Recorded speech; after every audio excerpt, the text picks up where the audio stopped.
ओम शांति। आज 17 नवंबर 2020 को आप सभी का शिव बाबा के इस रिसर्च लैब में बहुत बहुत स्वागत है। जी हाँ दोस्तों, ऐसा क्या करें जिससे हम हमेशा हमेशा के लिए खुश रह सकते हैं, हर्षित रह सकते हैं, या फिर हम यूँ कहें कि हर्षित रहने का, सदा सदा के लिए खुश रहने का मूल मंत्र क्या है। तो आइए समझते हैं, इस मूल मंत्र को रिसर्च करते हैं, क्योंकि समझने से तो काम नहीं चलेगा ना दोस्तों। हमें रिसर्च करनी होगी इस मूल मंत्र पे। देखना होगा कि जो कह रहे हैं उसको हम इम्प्लीमेंट जब करते हैं, क्या हमारे अंदर भी वो खुशी सदा रहती है। तो खुशी का क्या है मूल मंत्र।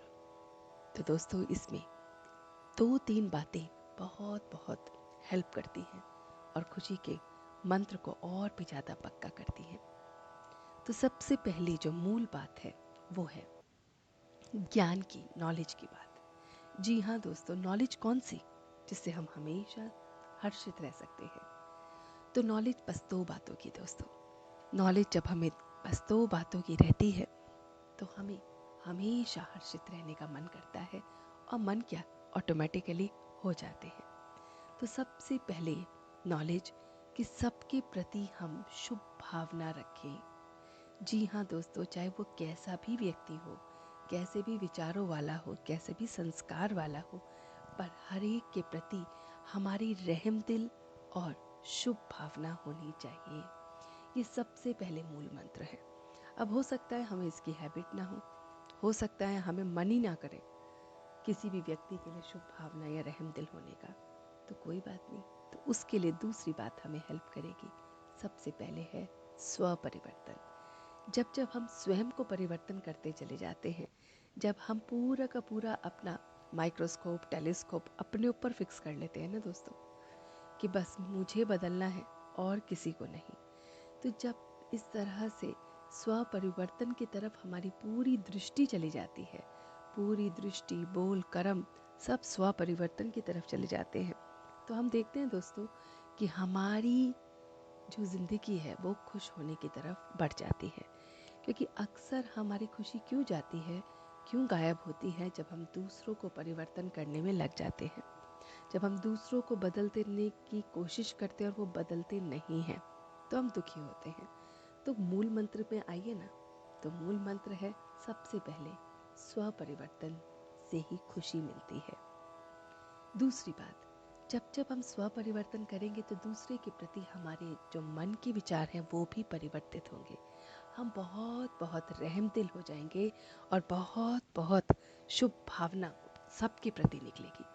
दोस्तों, इस बात को हम इस तरह से समझ सकते हैं कि अगर हम किसी भी देश को देखें, चाहे वो कोई भी देश है जिसमें रेतीला वो देश था, ठीक है, और आज की डेट में वहाँ पे साइंस की टेक्नोलॉजी द्वारा इतने अच्छे अच्छे वहाँ पे प्लांट्स हो गए हैं, वहाँ पे खेती हो गई है, तो रेत में खेती साइंस कर सकता है, तो क्या हम साइलेंस की शक्ति से, शुभ भावना और शुभ कामना से हम रहमदिल होकर किसी भी व्यक्ति को परिवर्तित नहीं कर सकते?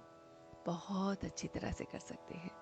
तो सबसे पहले हमें इस खुशी को लेने के लिए अपने अंदर इन बातों को धारण करना है। तो खुशी जैसी खुराक को हमेशा अपने पास रखने के लिए, खुशी जैसे मूल मंत्र को हमेशा अपने साथ रखने के लिए हमें स्व परिवर्तन पर ध्यान देना है। सिर्फ और सिर्फ अपने ऊपर परिवर्तन पर ध्यान देना है। और दूसरा, दूसरों के ऊपर अगर हम चाहते हैं कि दूसरे भी परिवर्तित हो जाए, तो उसके लिए रहमदिल रखना है, शुभ भावना रखनी है, साइलेंस की शक्ति को लाना है। इन तीनों चीज़ों से जब हम काम करते हैं, तो जैसे वो सूखी रेत पर बहुत अच्छी सी प्लांटिंग या बहुत अच्छे से बगीचे बना देते हैं, तो ऐसे सूखे रूखे लोगों को भी हम जान डाल सकते हैं, उनमें भी बल डाल सकते हैं, उनको भी जोश मिला सकते हैं। तो इस तरह से आज पूरे दिन रिसर्च कीजिए। जब आप किसी भी कमज़ोर व्यक्ति में बल डालते हैं ना दोस्तों, तो उसकी जो खुशी मिलती है ना, वो बहुत बहुत अपरंपार होती है, और उस खुशी से हम पूरे दिन बहुत हल्कापन महसूस करते हैं। तो आज पूरे दिन इस पर रिसर्च कीजिए, देखिए कि क्या खुशी हमारे अपने भीतर स्वयं को बदलने में है, क्या खुशी हमें दूसरों के प्रति शुभ भावना रहम दिल रखने में है, क्या खुशी हमें सबके प्रति शुभ कामना शुभ भावना रहम दिल होकर उपकार करने में है। तो ये सारी बातों पे जब आप देखेंगे तो ये मूल मंत्र को अपने पास रखेंगे और देखेंगे कि हमेशा हमेशा के लिए आप खुश रह सकते हैं। कल फिर मिलते हैं आपसे शिव बाबा की इस रिसर्च लैब में। तब तक के लिए धन्यवाद। ओम शांति, ओम शांति, ओम शांति।